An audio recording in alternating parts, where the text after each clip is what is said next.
Assalamualaikum warahmatullahi wabarakatuh. Nama saya Jihan Anelia Putri dari kelas 12 Perawat. Saya akan menjelaskan tentang praktikum larutan asam basa dan perhitungan pH. Tujuan praktikum ini yang pertama, melakukan identifikasi berbagai sampel larutan asam basa menggunakan beberapa indikator asam basa. Yang kedua, mengukur pH larutan menggunakan kertas pH meter. Yang ketiga, menghitung pH larutan asam basa. Dan yang terakhir, menyimpulkan hasil percobaan dan mengaitkan materi asam basa pada kehidupan sehari-hari. Dasar teorinya adalah salah satu reaksi kimia yang terjadi dalam suatu zat adalah reaksi asam basa antara larutan dengan berbagai indikator, sehingga dapat diidentifikasi suatu larutan tergolong larutan asam kuat, asam lemah, basa kuat, dan basa lemah atau netral.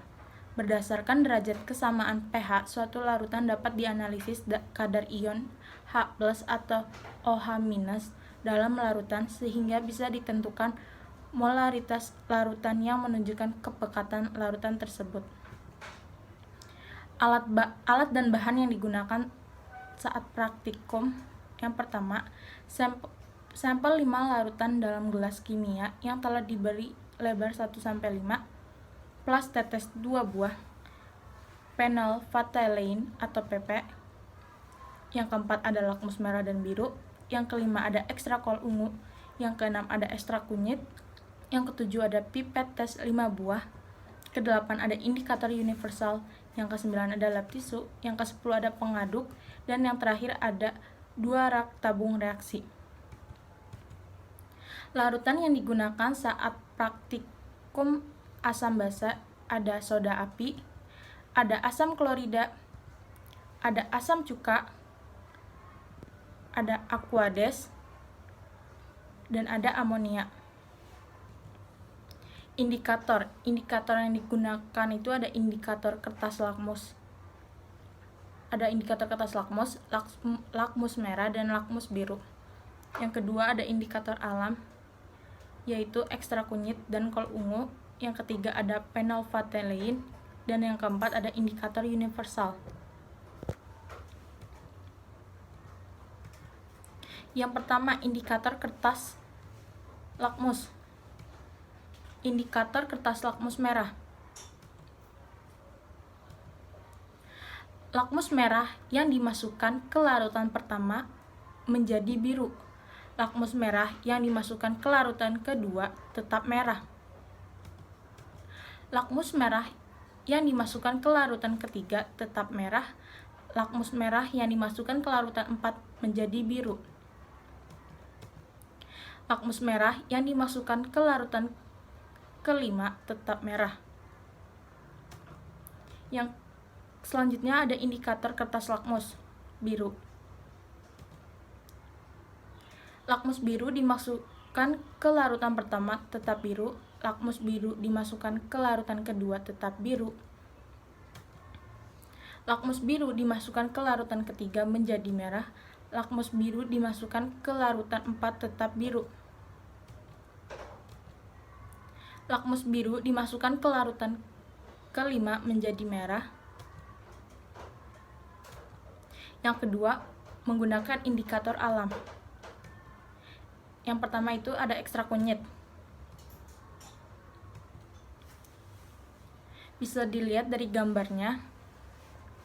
Ekstrak kunyit yang dimasukkan larutan pertama berubah menjadi jingga. Ekstrak kunyit yang dimasukkan larutan kedua tetap kuning. Ekstrak kunyit yang dimasukkan ke larutan ketiga tetap kuning. Ekstrak kunyit yang dimasukkan larutan keempat tetap kuning. Ekstrak kunyit yang dimasukkan larutan kelima tetap kuning. Selanjutnya menggunakan indikator kol ungu. Bisa dilihat gambarnya. Kol ungu yang dimasukkan larutan pertama menjadi hijau. Kol ungu dimasukkan ke larutan kedua menjadi ungu muda. Kol ungu dimasukkan ke larutan ketiga menjadi merah muda. Kol ungu dimasukkan larutan 4 tetap ungu tua. Kol ungu yang dimasukkan larutan 5 menjadi merah lebih muda. Selanjutnya phenolphthalein. Bisa dilihat dari gambarnya, larutan pertama yang ditetesin phenolphthalein berubah menjadi ungu tua. Larutan kedua yang ditetesin phenolphthalein tetap bening. Larutan ketiga yang ditetesin phenolphthalein tetap bening. Larutan 4 ditetesin phenolphthalein berubah menjadi ungu muda. Larutan kelima ditetesin phenolphthalein tetap bening. Yang keempat, menggunakan indikator universal.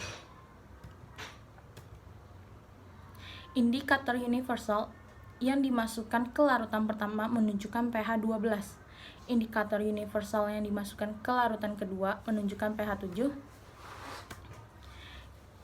Indikator universal yang dimasukkan ke larutan ketiga menunjukkan pH 3. Indikator universal yang dimasukkan ke larutan 4 menunjukkan pH 9. Dan yang terakhir, indikator universal yang dimasukkan ke larutan kelima menunjukkan pH 2. Tabel pengamatan. Yang pertama, identifikasi asam basa. Yang pertama ada larutan pertama. Lakmus merah dimasukkan ke larutan pertama menjadi biru.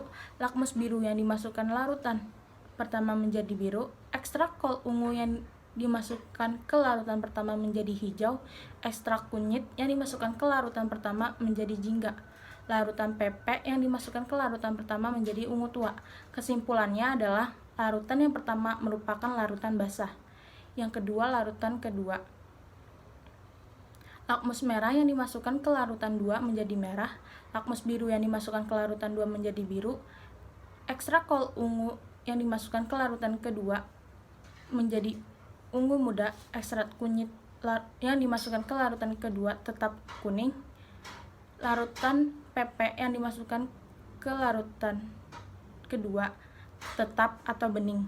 Jadi kesimpulannya, larutan kedua merupakan larutan netral. Larutan ketiga, lakmus merah yang dimasukkan ke larutan ketiga menjadi merah. Lakmus biru yang dimasukkan larutan ketiga menjadi merah. Ekstrak kol ungu yang dimasukkan ke larutan ketiga menjadi merah muda. Ekstrak kunyit yang dimasukkan ke larutan ketiga menjadi kuning. Larutan PP yang dimasukkan ke larutan ketiga tetap atau bening. Jadi kesimpulannya, larutan nomor 3 mengandung larutan asam. Larutan keempat, lakmus merah yang dimasukkan ke larutan 4 menjadi biru.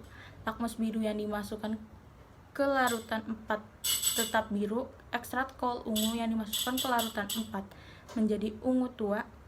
Ekstrak kunyit yang dimasukkan ke larutan keempat menjadi kuning. Larutan PP yang dimasukkan ke larutan keempat menjadi ungu muda. Jadi kesimpulannya, larutan keempat ini mengandung larutan basah. Larutan kelima,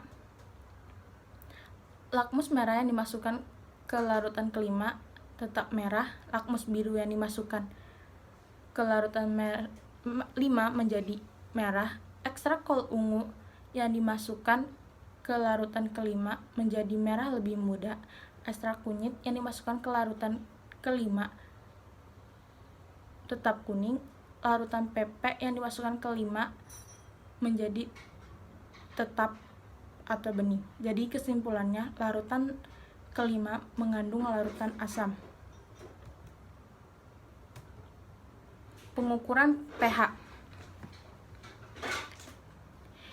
Indikator universal yang dimasukkan ke larutan pertama menunjukkan pH 12. Indikator universal yang dimasukkan ke larutan kedua menunjukkan pH 7. Indikator universal yang dimasukkan ke larutan ketiga mengandung pH 3. Indikator universal yang dimasukkan ke larutan keempat menunjukkan pH 9. Indikator universal yang dimasukkan ke larutan kelima mengandung pH 2.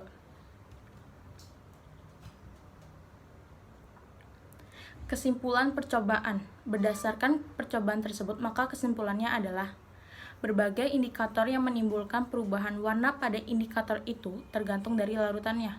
sehingga dapat diidentifikasi suatu larutan tergolong larutan asam kuat, asam lemah, basa kuat, dan basa lemah atau larutan netral. Selanjutnya pertanyaan-pertanyaan. Yang pertama, jika diketahui data larutan sampel berikut, jodohkan atau buat garis penghubung nama senyawa berikut dengan larutan sampel berdasarkan pengamatan yang telah dilakukan. Berdasarkan pengamatan yang telah saya lakukan, sampel larutan pertama yaitu NaOH atau soda api, sampel larutan kedua H2O atau aqueous, sampel larutan ketiga itu CH3COOH atau asam asetat atau asam cuka, sampel larutan keempat yaitu NH4OH atau amonia, sampel larutan kelima yaitu HCl atau asam klorida.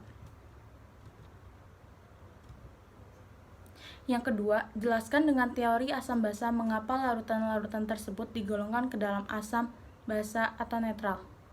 Teori asam basa Arrhenius, asam adalah senyawa yang jika dilarutkan dalam air melepas ion H+.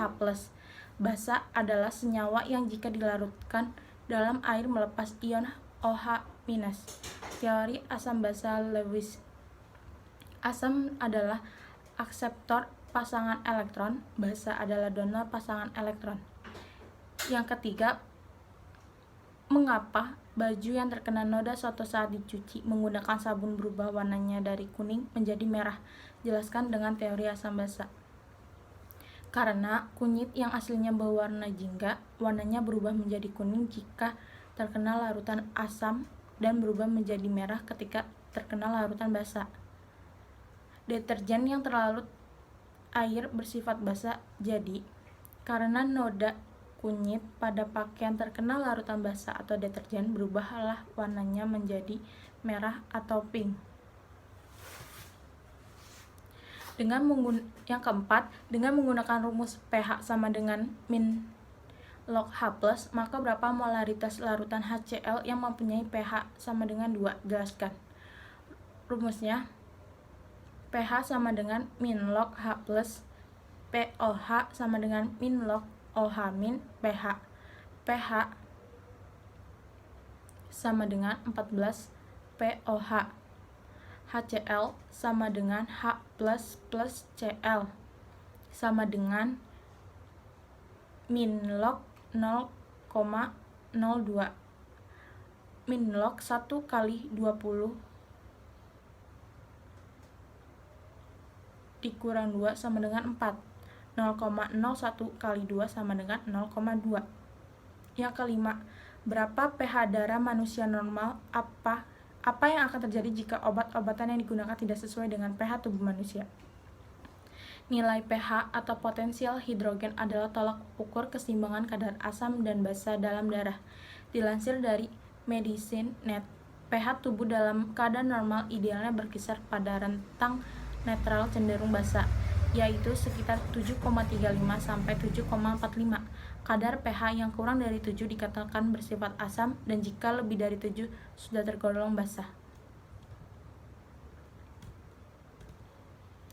Yang keenam, apa manfaat mempelajari pH dalam kehidupan sehari-hari? Agar kita dapat mengetahui kadar pH dalam suatu larutan atau cairan. Contohnya, air minum. Dengan mempelajari pH, kita dapat mengetahui kadar suatu pH tersebut apakah netral, asam, atau basa.